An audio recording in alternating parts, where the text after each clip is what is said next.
Pompous, Pious, and Privileged, Stuart Young and the Restless, an editorial by Ken Alley.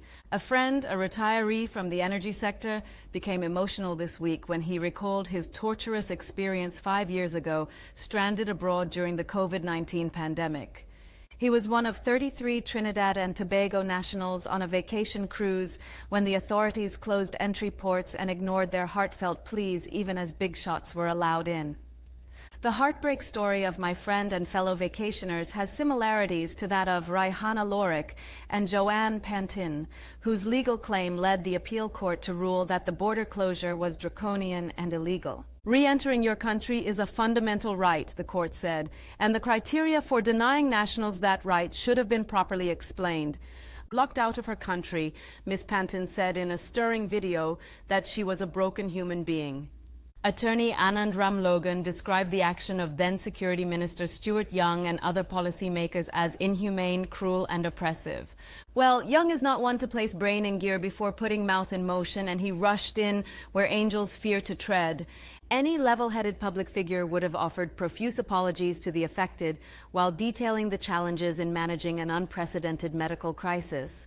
Not Stuart Young. The court decided on a narrow point, he said, still trying to split hairs. It was unconstitutional for me not to publish the policies and criteria applied in granting exemptions. That is all.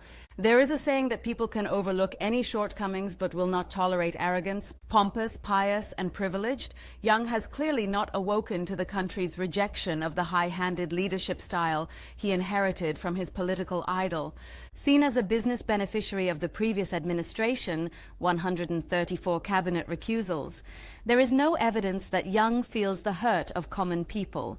Handlers have reportedly advised him to stay in the political mix, with the assurance that lackluster PNM leader Penelope Beckles-Robinson will falter at the upcoming Tobago House of Assembly and local government polls. Young, his marketers insist, will lead the PNM to the next general election.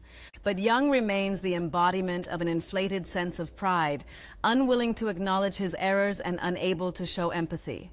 There were other flawed policymakers, including failed Health Minister Terence Dayal Singh and Chief Medical Officer Dr. Roshan Parasram, the latter the holder of the country's highest award. But the toxic brew of bad decision-making and refusal to apologize to affected nationals makes the restless Young an overbearing public figure.